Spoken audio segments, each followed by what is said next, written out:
You know what else was on Prime? Pistons Cavs. James Harden looking to close out Cade Cunningham and the Pistons in Cleveland. Let's see how that goes. Second quarter, off the offensive rebound, Cade Cunningham. Wet ball. Knocks down the catch and shoot three. Good. Later in the second, Jalen Duren joins the party here. Hey, Let's go nice back. move. Split the double. Almost lose it, get it back. Oh, hey. Letting his tongue hang out.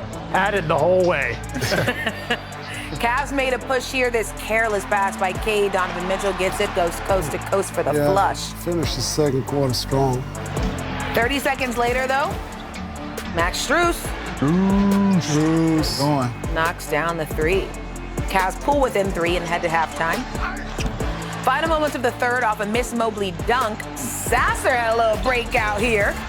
Sasser rolling Wherever they today. can get it from. A plus 27 off the bench. Come on. Come on. Dean Wade here slips on the inbound play. Tobias Harris scoops it. Blew a scores tire. it. It was that kind of night for Cleveland. Later in the fourth, Paul Reed. Ballin'.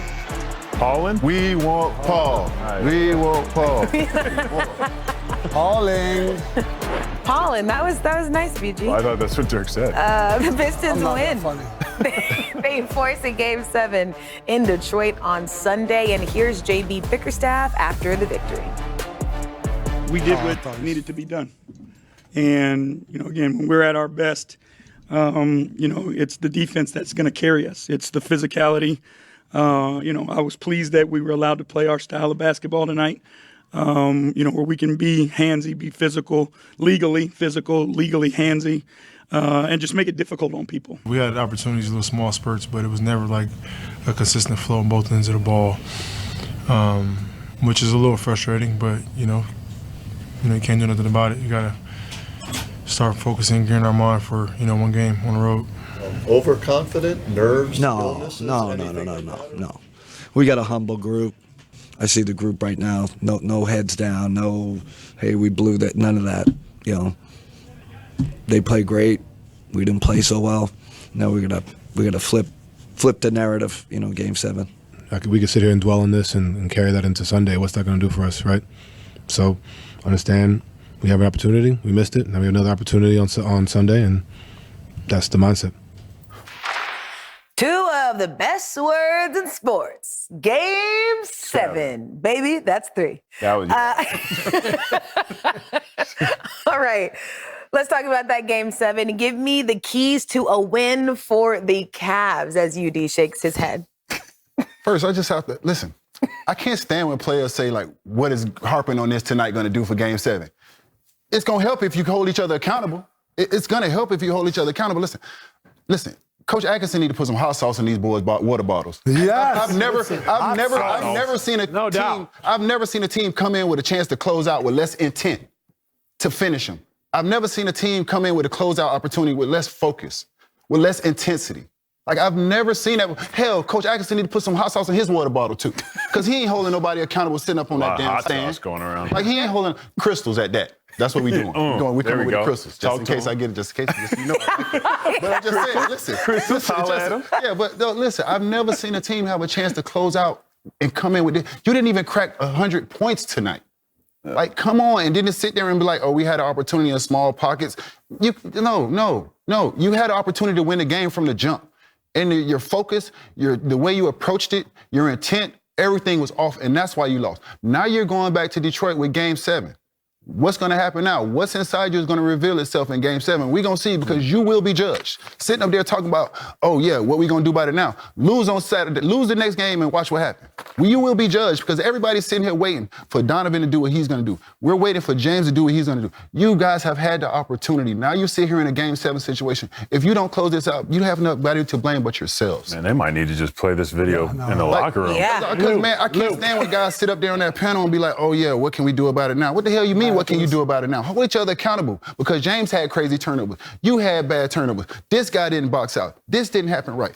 All that was opportunity for you guys to do those things, and you didn't do it. So I don't agree with that. What are we going to do about it now? We're going to watch this damn film. That's what we're going to do about it now. And we're going to fix these problems so when we go to Game 7, we don't make these same mistakes.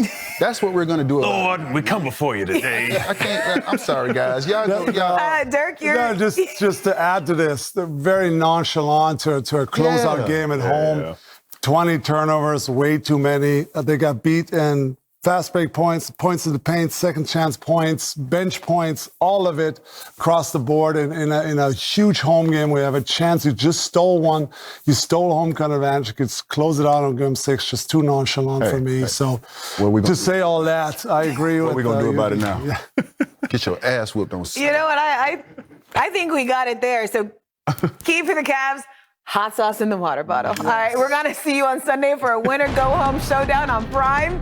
Game 7 of the Cavs and Pistons. Our pre-game coverage starts at 7:30 p.m. Eastern, and we can't wait to be back Sunday. Better bring around hot sauce. Crystals, holla at UD, Crystals. And as part of that pre-game coverage, we will announce the winner of the Kia NBA MVP Award live here on Prime. The reigning MVP, Shai Gilgeous-Alexander, 3-time MVP, Nikola Jokic, and Victor Wembanyama are the finalists. The winner will join us on our pregame show. Big stuff. All right, speaking of MVPs, how about one more 3 that Dirk hit pregame? Bingo. Bang, bang. Bingo. Pow. Baggy pants Dirk. Still got No it. warm up either. I wasted.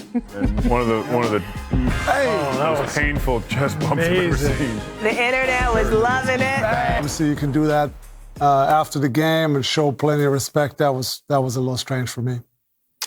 Yeah, I have to agree with you on that. I've never seen that before. I mean, I do like what he said, that he wants to give him respect, but I think you wait and you have to take your licks at the end of the game like everybody else. I do want to say, I mean, he was definitely hobbled. Minnesota definitely hobbled. With DiVincenzo out, Io didn't look like he was full strength either, and they played hard. It was a valiant effort, but he was right.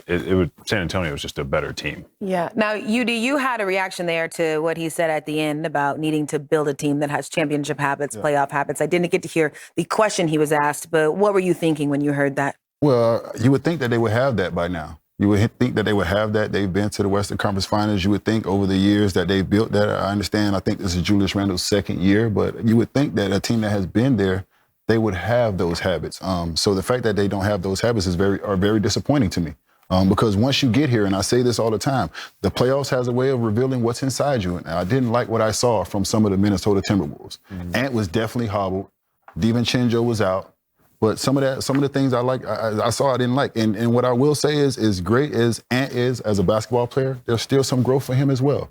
Because as a leader, I would not have walked down there and shook their hand. I would not have walked down there and shook their hand with 8 minutes left in the game. As a leader of my troops and my guys, I would not show that weakness. The game is not over. I got 8 minutes left. I still got smoke coming out of my ears because I'm so damn mad we losing. Let me calm down for those 8 minutes since I'm not in, and then after those 8 minutes, I'll go down there and I'll congratulate them and their coaching staff. But in the middle of the game, when I got guys that have sat the bench and cheered me on, no, I'm going to sit there and cheer those guys on. I'm going to put that energy back into those guys, and then when the game's over, I'll go over there and shake their hands. So that's just the way I handle things. I'm a little bit different. I'm a little bit old school. I understand there's a different generation, but I don't think if they were beating San Antonio, Wemby would have went down there and shook his hand with 8 minutes left. I don't think so. I damn sure know Wemby wouldn't have went down there and shook his hand. I don't even know if that's old school. So That's just school. Yeah, so for me, I love Ant-Man as a basketball player. I love where he's going to be as a basketball player, but as a leader, the next few steps he needs to make are little small details and things like that, because other people on your team and those guys are always watching you and they're following you whether you know it or not. Yeah, I mean, I watched that press conference, and obviously I am not in Ant's head. I don't know what he was thinking, but you feel like you could sense a little bit of frustration a bit. Just anytime you hear a player say, "That's not my decision," yeah, he's saying somebody got to make some moves. Do your job. Anytime you hear a player say, "That's not my decision," he basically saying, "Y'all do your job up there." Yeah, I mean, Steve, what do you want the Timberwolves to take from how this postseason went? Well, I think it's important to not overreact, because I actually think they did phenomenally well. They handled Denver, okay? They lost DiVincenzo. The Sumu has been hurt most of this second round, and Ant's been hobbled. So for them to get to 6 games against a phenomenal team, let's not throw everything out here. Let's not overreact. Now, habits, Now, were we 100% happy with those? Okay, we can improve there. Can we improve the roster? Absolutely. But you also have to look at it. This is a Western Conference that's getting to becoming a two-horse race. Yes. Right? Like two extremely talented, deep teams with futures and assets and all sorts of, growth capital and potential. So you can't get too carried away and you can't throw out the baby with the bathwater. I think they have to look at this thing this summer, see how can they meaningfully improve their roster and then start to build those habits back up. But this is a team that's done well the last 3 years and they did very well this year considering the injuries. They're well coached and they have Ant.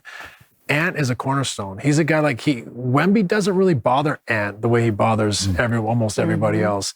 So I think there's a lot of things they can build on here. They just got to make sure they're very strategic. And I don't know how much flexibility they have off the top of my head, but these are big, big decisions because it has gotten so tight at the top of the Western Conference. I also think if you look back at the regular season means something. I thought they did great in the playoffs. They competed. They had a great first round, but they should have never fallen to whatever they fell to, like the 6th seed. To see a tough Denver and go to a long series and fight through all that with Ann hobbled. They were just, for me, a little bit too inconsistent all regular season. They lose some games. They had big leads with like a minute left. And I mean, that Phoenix game comes to mind when they were up 7 or 8 and they lose a lead like that in a minute. And they had numerous of those games. And I just think that's where it starts. They had some turnover issues all year long, some inconsistency. Maybe they add a point guard to get some relief for Ant. He had a lot on his plate at times. So we'll see. But I agree with Steve. They have a lot of good pieces there, and unfortunately Julius couldn't show here in the second round. They really needed him to step up here in the second round, and just didn't get enough. But they got good pieces, and we'll see what they add this summer to keep improving their roster. Yeah, we'll see what unfolds in the offseason. Did you have something to say, PG? Sneak one in there, PG. I thought your point about this sort of becoming a two-horse race is very true. But what we're seeing right now in the NBA is you can't really have weak links on the floor. Like Oklahoma City, sure, you can say, okay, you know what, they're shooting, but defensively, 1 through 5, they all guard. San Antonio, 1 through 5, they all guard. So when you think about putting a roster together, if you're Minnesota, it's like trying to figure out where exactly do you attack it, because the rest of the rosters really in the West, they are not quite there yet. So I don't know the answers to it, but it is a really interesting thought of how you go from, okay, we got this team, Rudy, and obviously the cornerstone, Rudy, a defensive-minded player, and like what little tweaks do you make? As you were saying that, I was trying to think about what the answer is. Yeah. And the problem is these two teams are so good. There's not just a clear-cut answer. And just to add some context, as you all are thinking about the offseason, and to Gobert, Randall, McDaniels, Reed, all under contract next season. Io, Bones, Conley, all free agents. And, of course, Dante's likely out for a lot of next season. So we'll just have to see how that unfolds there. But the Timberwolves season, it's over after a loss of the Spurs tonight. And you know the tradition here on Nightcap. We have our favorite tradition. It's time to say our official goodbye. Dirk Nowitzki. Take him to church, Dirk. The floor is yours. Is it really? Ladies and